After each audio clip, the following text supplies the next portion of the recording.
Kerat, lari menuju arah Mado. Sampai di Mado, dokter sendiri dihadang, kemudian dipukuli dengan besi, kemudian digiring ke jurang dan langsung ditendang ke arah jurang.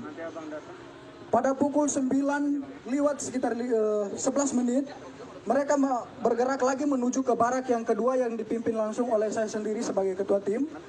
Di situ kami ada 6 orang. Saya sendiri sebagai ketua tim, Paman Selo, Paman Emmanuel Abi, Paman Patra, Suster Christine, Suster Anti dan juga Suster Ella yang sudah menjadi almarhum. Pada saat itu juga mereka melakukan hal yang sama, menghancurkan kaca-kaca jendela dan juga memukul pintu-pintu, berusaha untuk masuk ke dalam untuk menyerang kami. Mereka juga menyiram bensin di sekitar barak medis dan juga mulai membakarnya. Saat pembakaran terjadi, yang ada di dalam puskesmas hanya tersisa saya, Paman Patra dan juga ketiga suster itu.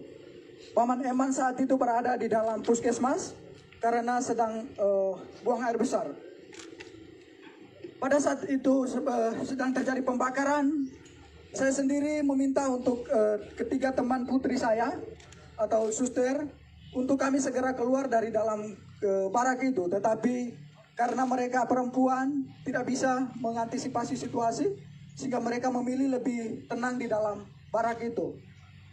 Makin lama asap makin tebal, rumah sudah mulai barak sudah mulai terbakar, sehingga saya memilih untuk mengurung ketiga teman suster tadi bersama saya langsung di dalam kamar WC karena agak lebih aman. Sekitar pukul 9 lewat 20 menit sudah tidak bisa ditahan lagi karena memang rumah sudah plafon-plafon yang terbakar sudah mulai pada runtuh.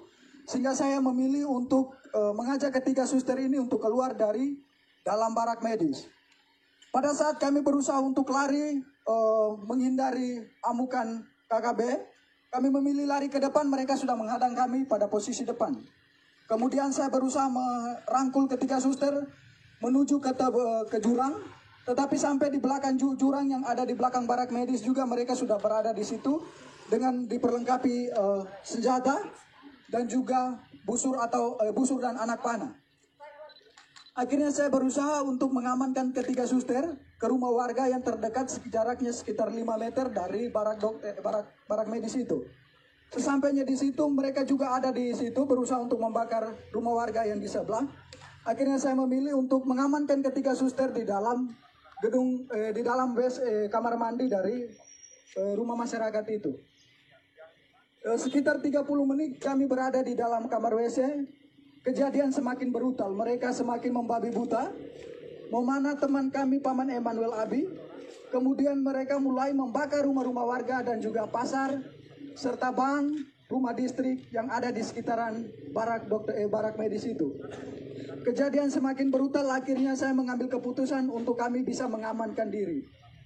Dalam hitungan detik saja, saya sebagai laki-laki mengamankan 3 orang perempuan pastinya tidak bisa karena mereka mengejar kami dengan senjata dan juga busur dan anak panah.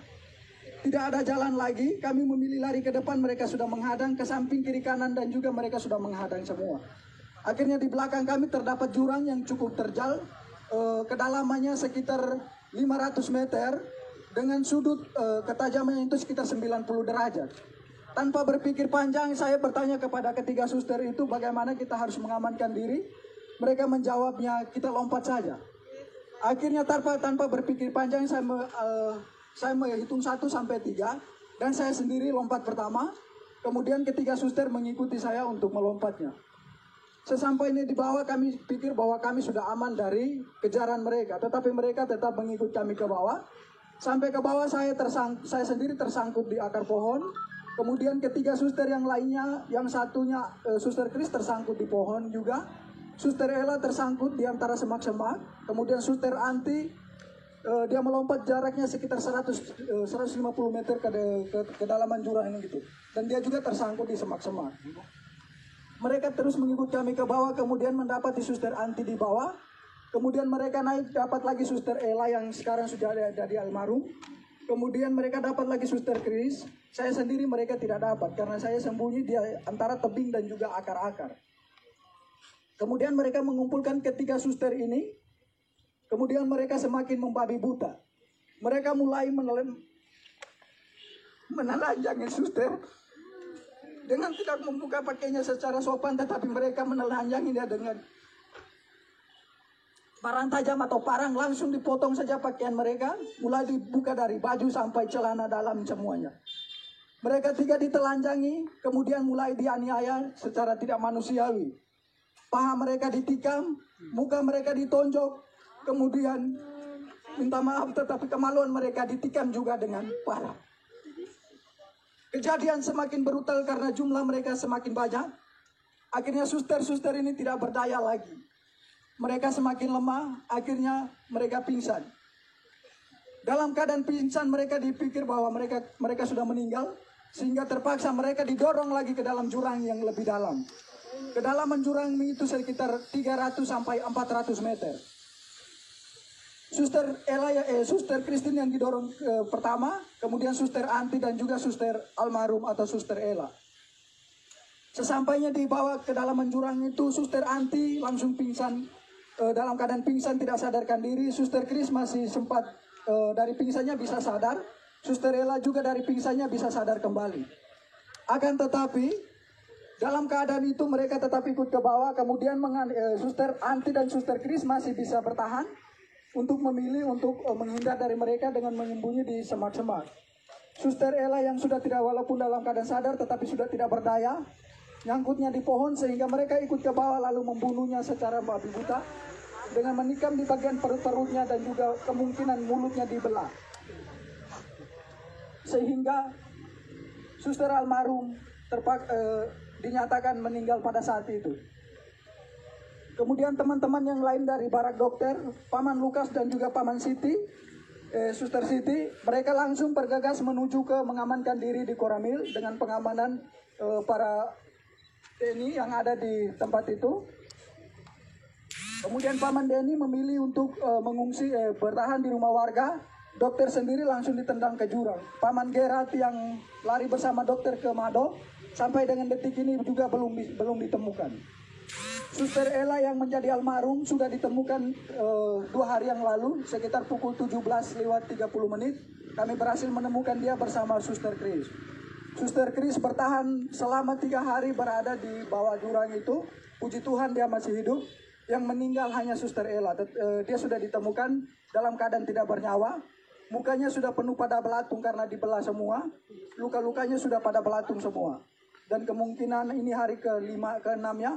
Sehingga mungkin almarhum tinggal tulang atau daging, sisa-sisa dagingnya saja. Kemudian Paman Lukas dan juga Pak Suster Siti langsung diamankan oleh pihak tentara yang ada di Koramil menuju ke pos Pamtas 403 yang ada di ketinggian atau yang di puncak. Kemudian Paman Denny juga dari rumah warga bergegas menuju ke Koramil mengamankan diri di pos Pamtas bersama dengan pihak dari Koramil juga. Dokter sendiri bertahan selama berada di jurang dari pukul 9 lewat sampai sekitar pukul 9 malam, baru dokter dari jurang menuju ke arah pos Pamtas 403. Saya, Paman Eman, dan juga Paman Patra bersama Suster Anti dan juga Suster Chris masih tetap berada di dalam jurang. Pada pukul 5 sore saya sendiri berusaha, karena melihat situasi sudah aman, saya berusaha keluar dari semak-semak. Kemudian berlari menuju ke Koramil. Sesampainya di Koramil tidak ada petugas karena petugas semua sudah diarahkan ke pos Pamtas. Sehingga saya memilih mengamankan diri di salah satu rumah warga yang ada di sekitaran Koramil itu. Paman Patra tetap memilih dan juga Paman Eman tetap memilih bertahan di jurang bersama dua suster, tetapi posisinya terpisah. Kemudian pada malam harinya Paman Eman yang terkena busur itu, dia memilih untuk naik pada sekitar pukul 10 malam. Kemudian dia berusaha tidur di bawah kolom rumah warga yang ada di sekitaran jurang itu. Paman Patra tetap bertahan. Kemudian pada pagi harinya sekitar pukul 6, Paman Eman bergegas menuju ke Koramil untuk meminta perlindungan. Begitu juga Paman Patra. Sehingga pada sekitar pukul 7 kami 3 bertemu di Koramil dalam keadaan selamat. Suster Anti dan Suster Kris masih tetap bertahan di jurang. Suster Anti keluar dari jurang sekitar pukul 10 malam dengan kondisi saat itu hujan deras. Dalam keadaan telanjang, dia dari jurang menuju ke pos Polsek Kiwirok. Sesampainya di Polsek Kiwirok tidak ada petugas karena memang petugas semua sudah pada ngungsi sudah pada diamankan ke pos Pamtas itu. Mereka bertugasnya di situ. Kemudian Suster Anti memilih untuk bertahan di pos, tetapi karena takut dengan situasi, dia berusaha keluar dari pos lalu kembali bersembunyi di semak-semak. Sampai pada sekitar pukul 7 pagi, itu ada kegiatan pembersihan dari pos Pamtas 403, sehingga Suster Anti memilih untuk keluar dari semak-semak karena memang dia juga sudah pada tidak berdaya lagi.